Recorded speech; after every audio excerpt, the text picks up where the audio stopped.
Bonjour. Eh bien voilà, une nouvelle vidéo. Aujourd'hui, je vais parler de la différence, c'est surtout au niveau de mindset entre l'entrepreneur et les salariés. Parce que j'ai une très intéressante discussion hier avec des gens. Non, avant-hier plutôt. Et avec des gens. Et je me suis rendu compte qu'en fait, la plupart des gens, ben, je sais, ce sont des aspirants à pouvoir devenir un jour libres ou bien créer leur business. Donc forcément, ça va passer par la cage. Voilà, il faut devoir entreprendre quelque chose dans le but de se libérer de temps et pouvoir être indépendant financièrement. Mais l'illusion que j'ai remarqué en tout cas, que certains avaient, c'est que beaucoup pensent que lorsqu'ils vont devenir indépendants financièrement, qu'ils ne vont plus travailler. Regarde l'illusion des gens. En fait, ils veulent simplement être indépendants financièrement dans le but de ne plus travailler. Mais Joe, ça, je sais pas si, je sais pas, c'est l'illusion, c'est ça que j'ai dit, l'illusion de la Matrix en fait. C'est incroyable, c'est la plus grande folie que je n'ai jamais entendu parler. Déjà, même moi, quand moi j'ai pris ma pilule, ma red pill, quand moi j'ai pris ma pilule, on m'a déjà fait comprendre comment sera. Parce que quand tu établis un objectif, quand tu commences à pouvoir travailler sur tes rêves, sur tes objectifs,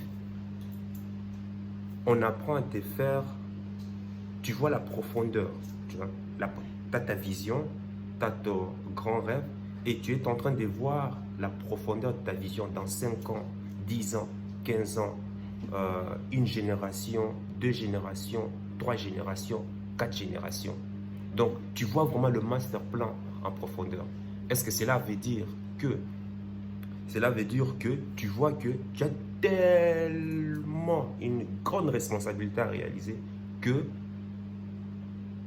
le simple fait de vouloir décider simplement d'être indépendant dans le but de ne rien faire, ça veut dire que c'est un manque de responsabilité.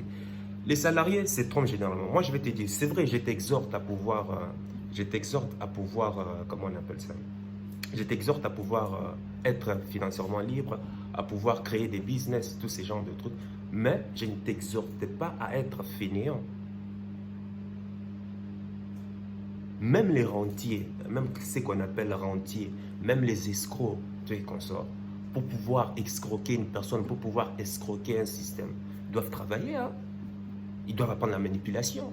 Ils doivent apprendre, comment on appelle ça, comment truquer les gens, je ne sais pas moi. Même un rentier, enfin oui, un rentier.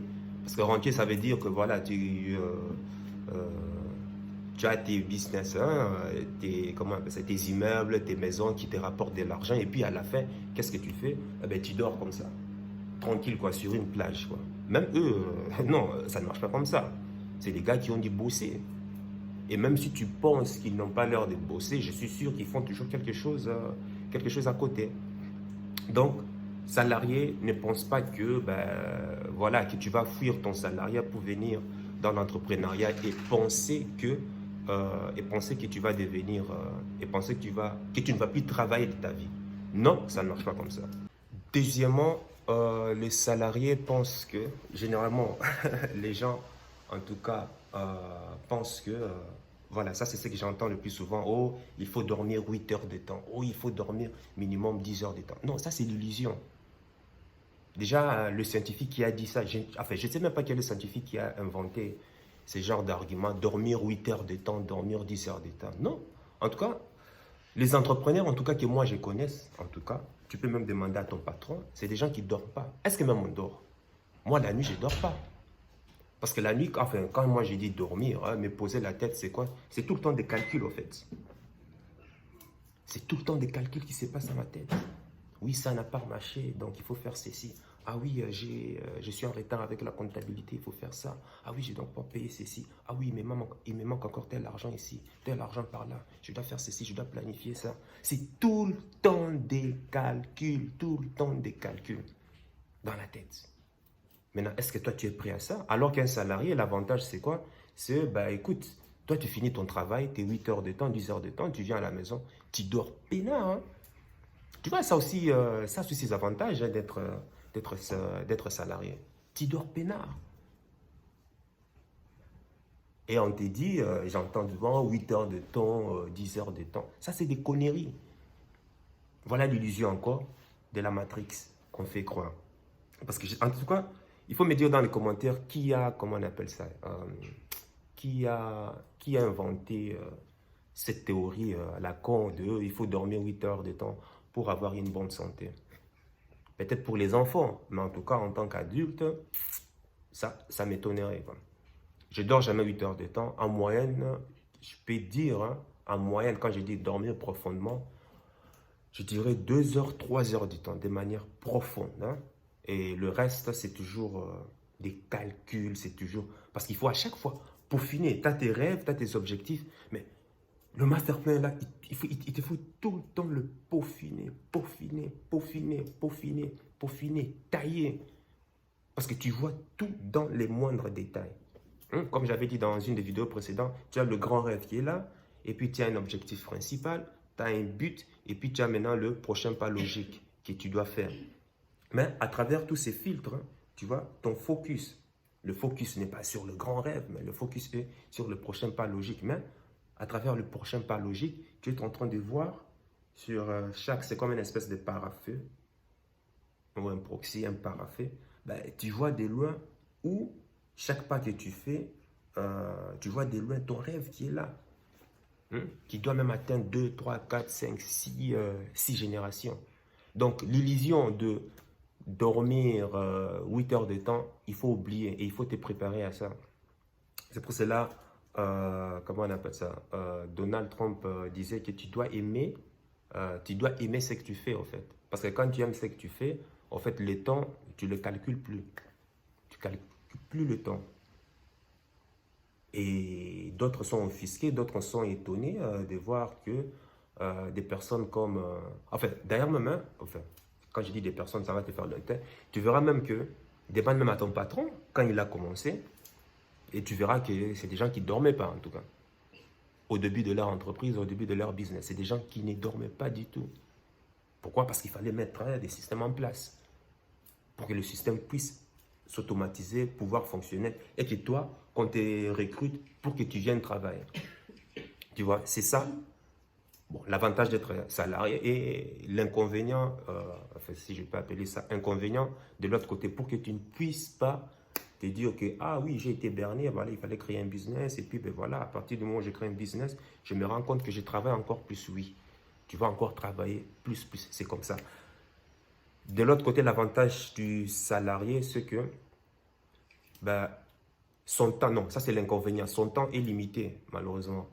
Bon, c'est lui qui crée un business, enfin, un entrepreneur, lui, a le choix de son temps, mais il ne peut pas se permettre de dire, écoute, voilà, comme je peux décider de mon temps, donc je ne fais rien, ou bien je vais, moi, gaspiller mon temps avec, sur les réseaux sociaux, par exemple, ou bien je vais, comment on appelle ça, je vais simplement aller me promener en l'air comme ça. Non, il ne peut pas se permettre. Pourquoi? À cause du sens des responsabilités.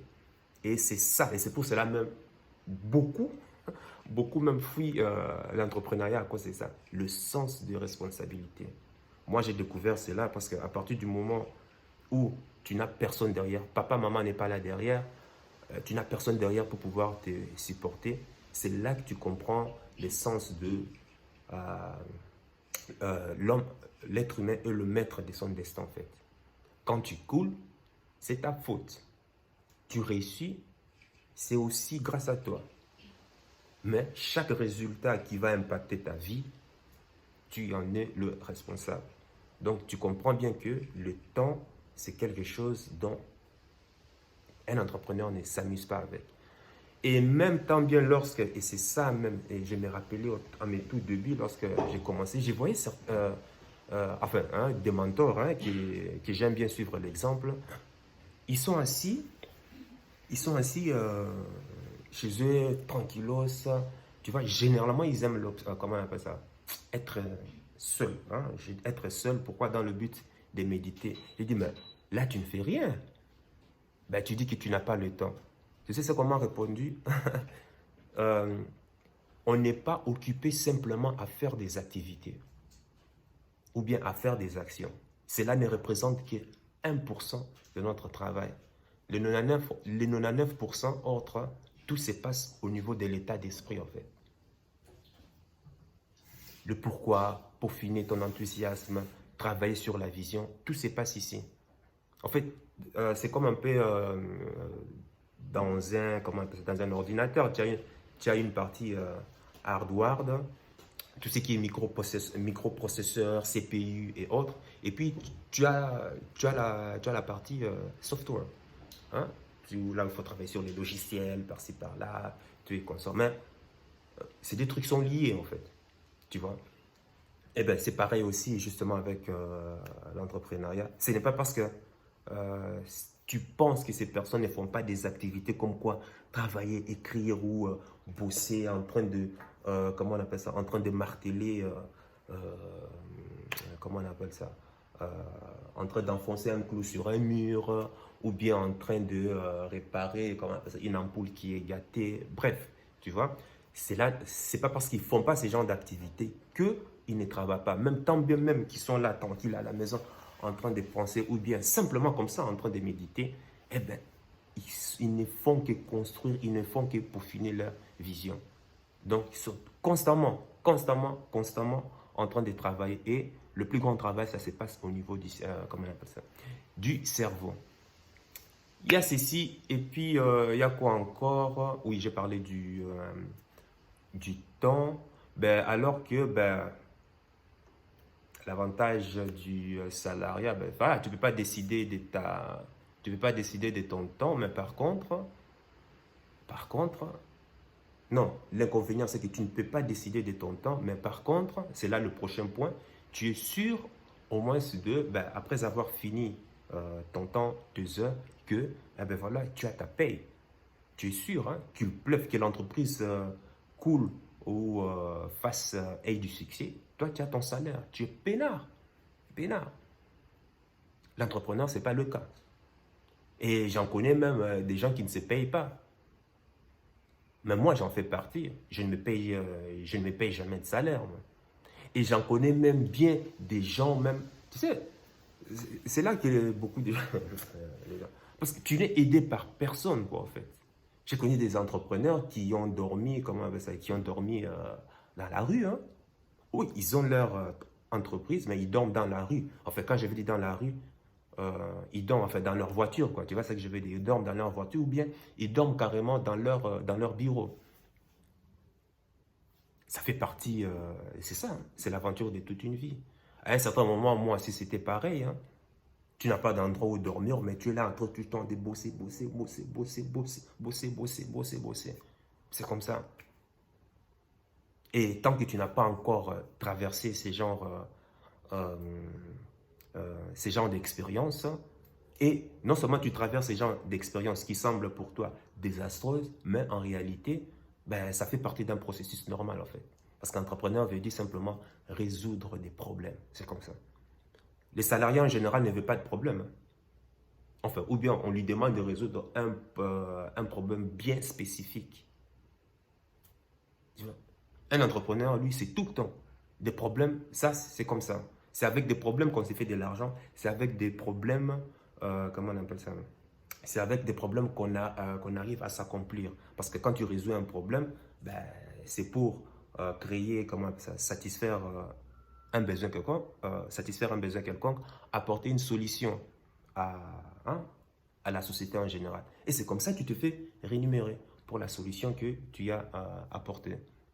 Tu vois? Donc, si tu as peur, toi, des problèmes, si tu veux éviter des problèmes, tu veux quitter le salaire pour éviter des problèmes de conscience, sache que quand tu viens dans l'entrepreneuriat, crois-moi, c'est des problèmes que tu dois apprendre à gérer. Je peux comprendre que le système scolaire, qui est la matrix, hein, malheureusement, ne nous a pas préparé à ça. On nous a préparé simplement, on nous a cajolé dans une espèce de cage, en fait, quoi.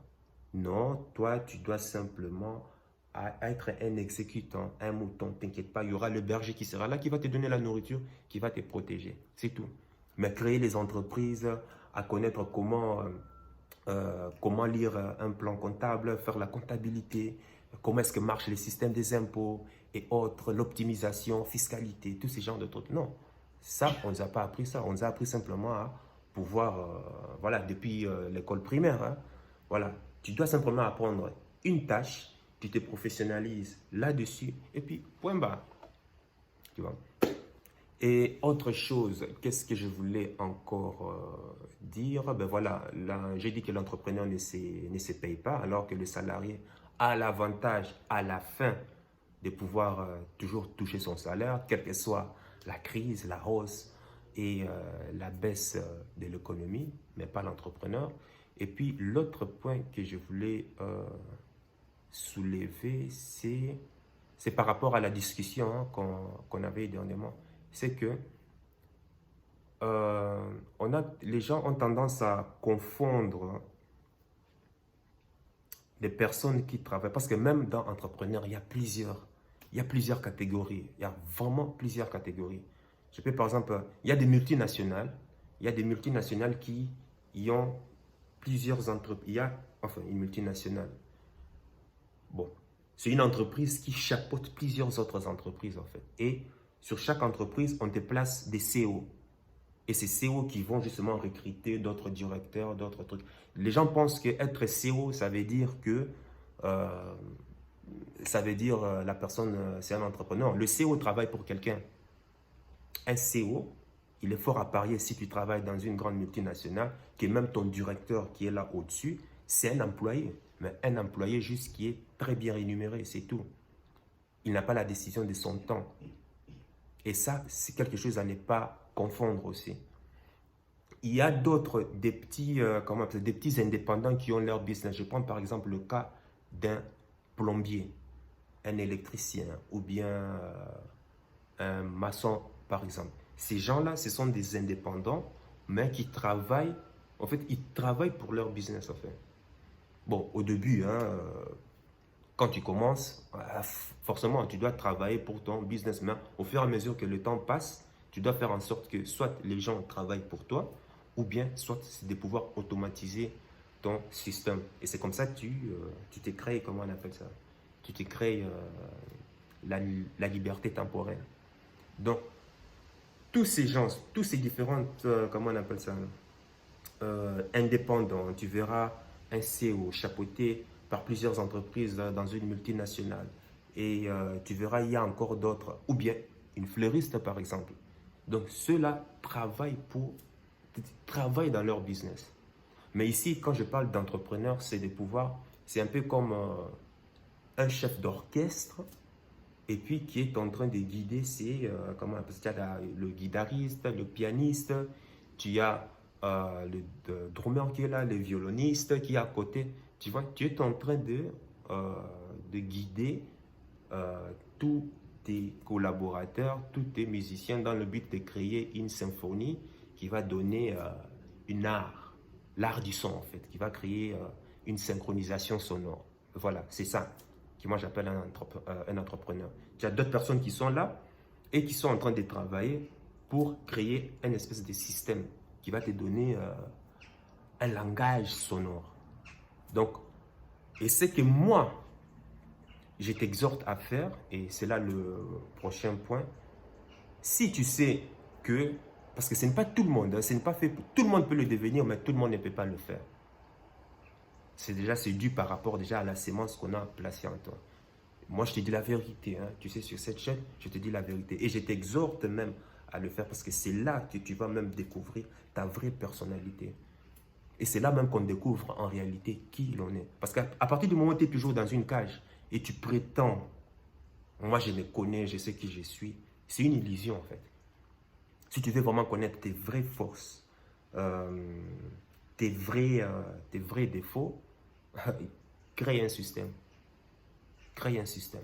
Et mets justement tes forces, et tes défauts à, comment on appelle ça, à pouvoir résoudre ces systèmes que tu as, comment on appelle ça, ce système que tu as mis, en place. Et autre chose que je voulais souligner, c'est vrai qu'au début, quand moi j'ai commencé, moi je ne savais pas que j'étais Superman, hein, si je peux le dire. Non, je ne savais pas que j'étais Superman. J'ai dû découvrir cela, c'est sur le chemin. J'ai dû découvrir ma force de caractère, mes faiblesses, tout comme ça. C'est sur le chemin. J'ai dû découvrir que j'étais capable de pouvoir vivre dans le néant, mais avec zéro. Tu me mets dehors sur la pluie. Tu me mets dehors sur la pluie. Je suis capable de résister, je suis capable de supporter cela, sans pour autant avoir un préjugé. Je suis capable de dormir dehors, tout et comme ça, m'en fous. J'ai dû découvrir cela, c'est simplement sur le chemin que j'avais cette capacité-là. De même si je perds tout, et je suis capable de reconstruire encore. Tu imagines? Alors que si on me disait ça avant, que écoute, tu vas tout perdre, hein, tout ce que tu as dû concevoir, tu vas tout perdre, et puis maintenant, ça sera à toi de pouvoir tout reconstruire. Quoi, moi, si j'avais su ça, je n'allais même pas. Je ne pense pas que j'allais me lancer. Mais c'est sur le tas que j'ai connu cela. Pourquoi? Parce que à force de peaufiner, de travailler sur ma vision, le rêve, ben, ça me donne tellement une énergie. En fait, je ne peux pas expliquer, en fait. Une énergie qui fait en sorte que, c'est-à-dire, le matériel tout autour ne compte plus, en fait. Le matériel n'est pas quelque chose de... comment on appelle ça? N'est pas quelque chose d'aussi important que ça. Parce que le plus important, c'est le rêve que tu es en train de poursuivre, en fait. Parce que tout ce que je veux, tout ce que même toi aussi tu veux, tout est déjà là-bas. Tout est déjà là. La seule chose qui lui manque, c'est toi et puis la décision, simple.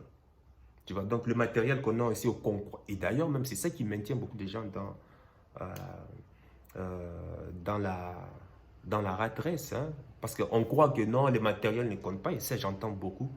Ça dans des discours déjà. Non, le matériel ne compte pas. Non, tu es dépendant des matériels, désolé. Il y a de fortes chances que si tu n'arrives pas à bouger là où tu es, même si tu sens que tu es malheureux, parce que tu es attaché à ton matériel. Il y a déjà, par exemple, il y avait une personne qui croupissait dans pas mal de, comment on appelle ça, dans des problèmes financiers et tout comme ça. Et la personne a une grande baraque et comme solution, je lui ai proposé de pouvoir louer, comment on appelle ça, une partie, c'est-à-dire son garage ne sert à rien parce qu'il peut garer à l'extérieur, tout et comme ça. Je lui ai dit, tu peux louer ton garage, mettre ça en location, et puis une partie de sa chambre, tu peux mettre en location, et ça va te permettre comment on appelle ça, d'avoir des revenus complémentaires. Il a dit tout de suite, non, ça c'est ma vie privée, tu m'imagines? Moi, c'est-à-dire, la personne a commencé à fournir des arguments qui soutiennent le fait qu'il ne peut pas, exécuter ma proposition et justifier le fait de rester encore dans ces problèmes. Non, tu m'imagines, moi, avec vivre avec une personne, tout et consort, et si la personne vole, et si la personne fait ceci, tu sais comment certaines personnes sont, qui ne savent pas prendre soin d'eux, bref, fournir des raisons. Mais je dis, mais écoute, tu dis que tu es dans les problèmes, non? Ah ben, mais écoute, si tu veux, si vraiment tu es réellement dans des problèmes et que tu as besoin de revenus complémentaires, tu peux déjà commencer par là. Bon, quand je dis mettre son garage en location et mettre une partie de sa chambre à louer, ça ne va pas se faire tout d'un coup comme ça. Non, ça veut vouloir dire qu'il faudra aussi enlever comment on appelle ça, tous les éléments encombrants. Il faudra aussi un peu peindre, mettre à disposition. Bref, ça demande un peu du travail, c'est ça. Mais la personne, non. Bon, je dis, ben alors, si tu n'es pas non, ben, trouve-toi un deuxième, comment on appelle ça, un deuxième boulot temporaire, pourquoi pas. Tu peux, par exemple, travailler le week-end chez McDo ou dans un restaurant comme un commis de cuisine ou ce genre de trucs. Si vraiment tu penses que tu es presque asphyxié.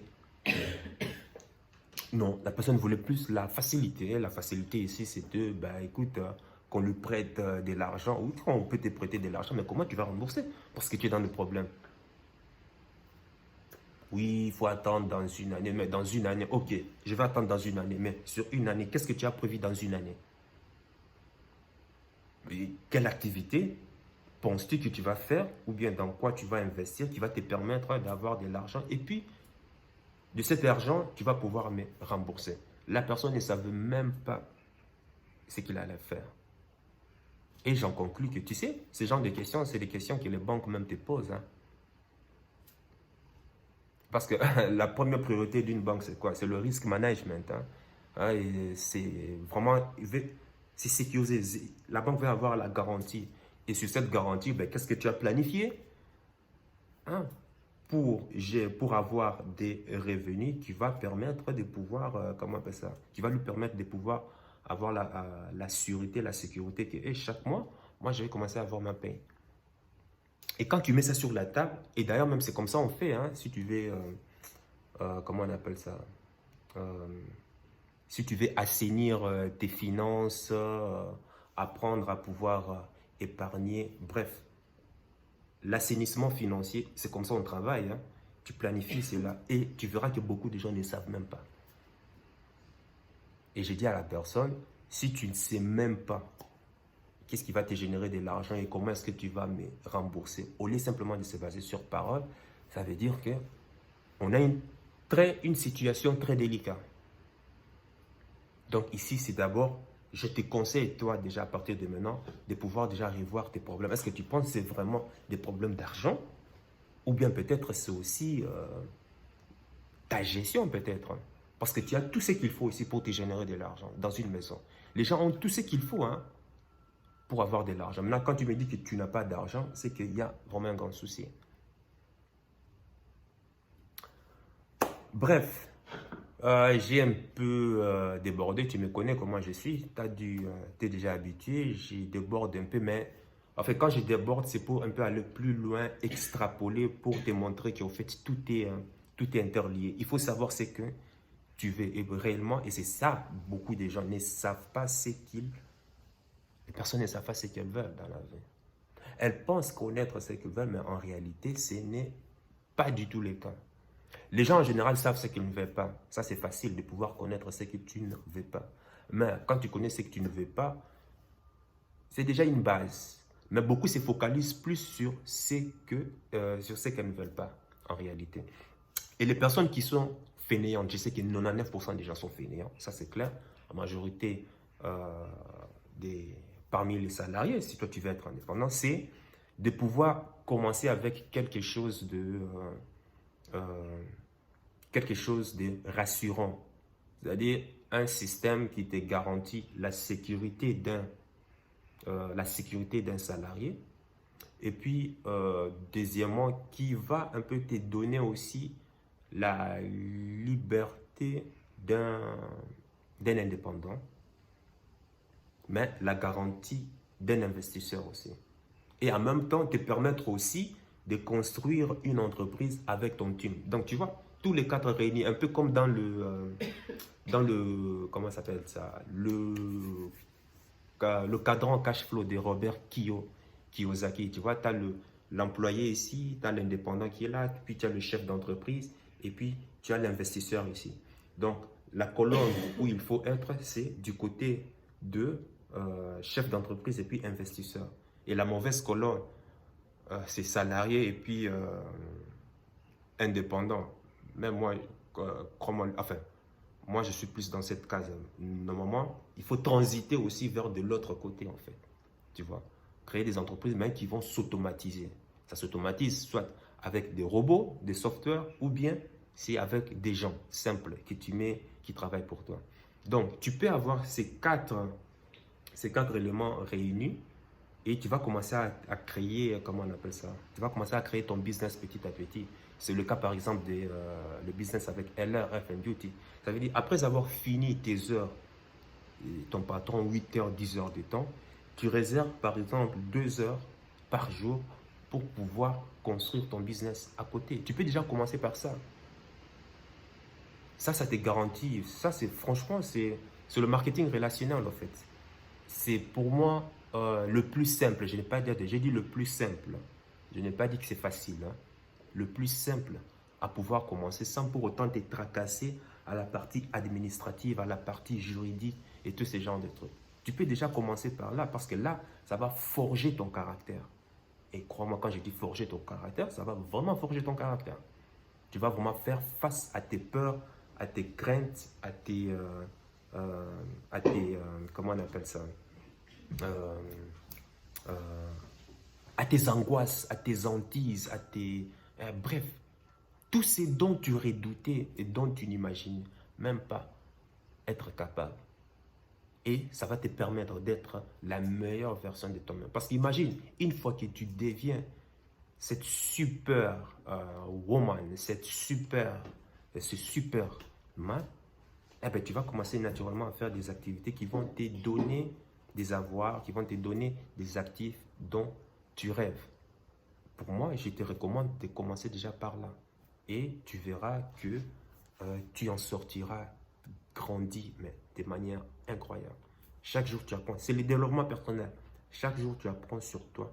Tu apprends sur la nature humaine. Tu apprends sur les personnes. Parce que n'oublie pas, même quand tu vas devenir entrepreneur, l'objectif, c'est quoi? C'est de pouvoir améliorer la vie des gens. Ah oui. De toujours vouloir améliorer la vie des gens. Quelle que soit l'activité que tu feras, les relations humaines seront toujours au cœur. Mais la Matrix, toi, t'as appris à être égoïste. Je n'ai jamais vu un égoïste comme un salarié, quoi. Mais des égoïstes, je peux comprendre. Hein. Bon, maintenant, on justifie ça, on essaie toujours de trouver d'autres mots, je ne sais pas moi, pour pouvoir masquer, hein, pour pouvoir masquer les mots. Salarié, à la base, c'est un égoïste. Hein. L'entrepreneur, lui, travaille pour les autres. Mais c'est ça, en fait. Mais quand même, je me rends compte, c'est... En fait, entrepreneur, en fait, c'est être serviteur, en fait. C'est être serviteur. Ce n'est pas ce qu'on est en train de te montrer à la télé. Oh ouais, tu vois des gens dans un jet set. Enfin, jet set. Oui, dans des jet sets, hein, tu vois, ces petits avions privés, tu es construit dans des hélicoptères et autres, par-ci, par-là. Non, ça n'a rien à voir avec ça. Parce qu'il ne faut pas confondre, il y a aussi des entrepreneurs. Il y a beaucoup d'entrepreneurs qui ont hérité des entreprises de leur père. Tu vois, ça c'est différent. Ces gens n'ont rien construit. Le système est déjà là. Ils ne font que... Ah, voilà. Ce sont des gestionnaires, simplement, des entreprises. Ils ne font que gérer ce que leurs parents ont déjà dû construire, en fait. Donc, il ne faut pas confondre cela. Tu vas voir, par exemple, en montrer... j'avais vu le cas de, comment il s'appelle, Steve Jobs. On a vu que Steve Jobs était arrivé à un point où, quand Steve Jobs a envie de manger du sushi, qu'est-ce qu'il fait? Il était 0 heure et il a demandé à sa fille de lui accompagner. Ils ont pris un avion privé. Ils sont partis jusqu'à Tokyo. Il a quitté États-Unis, ils sont partis jusqu'à Tokyo. Tokyo, ils ont débarqué à Tokyo pour aller acheter des sushis en pleine rue. Parce qu'il en avait envie. Maintenant, quand tu mets cela à notre regard, à nous, quand on regarde cela, on croit, mais putain, il a des kilos, lui. Je me mettrai à sa place, lui. Oh merde, putain, tu t'imagines juste à cause du sushi? Putain, le gars décide pas en un instant et puis bon, il débarque à Tokyo, quoi. Aller manger des sushis avec sa fille. Mais tu vois, les gens ne voient que ça. Les gens ne voient que la partie émergée de l'iceberg. Mais les gens ne comprennent pas. Il faut... Steve Jobs dormait dans son bureau. Hein. Il a tellement servi, tellement. Bon, quand je travaillais, mettre en place des systèmes qui vont permettre d'aider, comment on appelle ça, des millions, des milliards de gens à travers le monde, ben, c'est normal qu'on, comment on appelle ça, qu'il obtienne qu'il ait toute cette fortune. Tu vois? Mais les gens ne voient que ça, mais les gens ne voient pas toute cette partie immergée où les gars a dû bosser comme un malade, des heures et des heures, s'enfermer dans un bureau, des heures et des heures.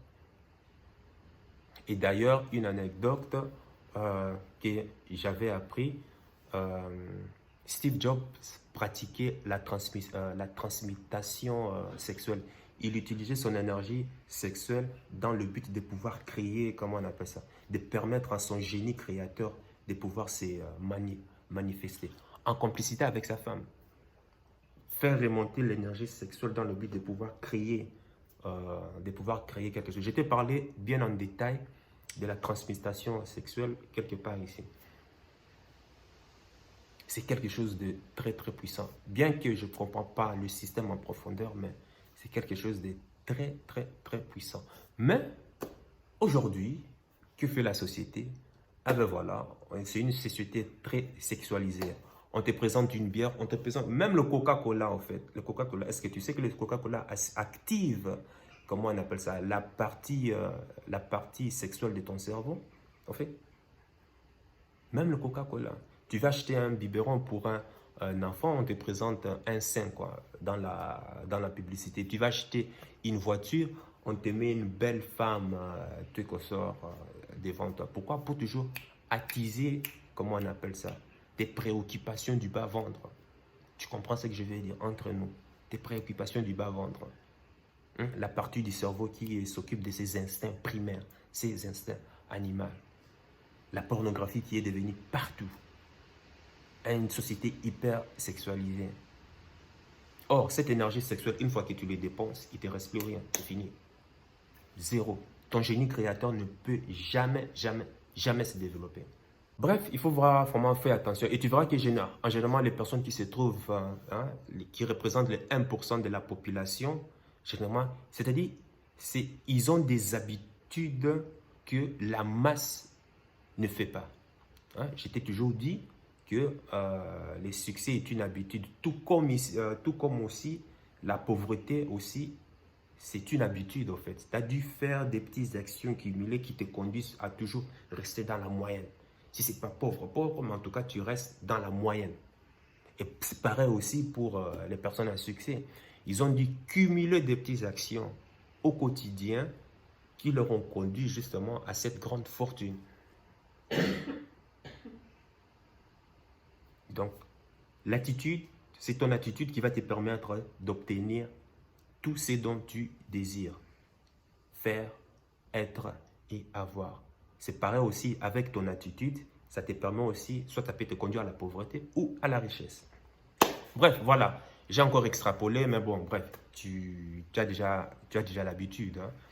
Ceci pour te dire que, dis-moi toi dans les commentaires si ça te motive toujours de pouvoir te lancer dans l'entrepreneuriat ou pas. Est-ce que tu étais déjà conscient de tous ces points que j'ai énumérés? Peut-être tu as d'autres, comment on appelle ça? Peut-être tu as d'autres idées. Peut-être tu pensais que non, moi je pensais plutôt que l'entrepreneuriat c'était ceci, cela. Mets dans le commentaire, il n'y a rien de mauvais. Mets dans le commentaire et puis on en discutera. Sur ce, sache que ton cœur c'est déjà ce que ton cerveau essaye de comprendre. Suis la voix de ton cœur, il connaît déjà le chemin. Ciao.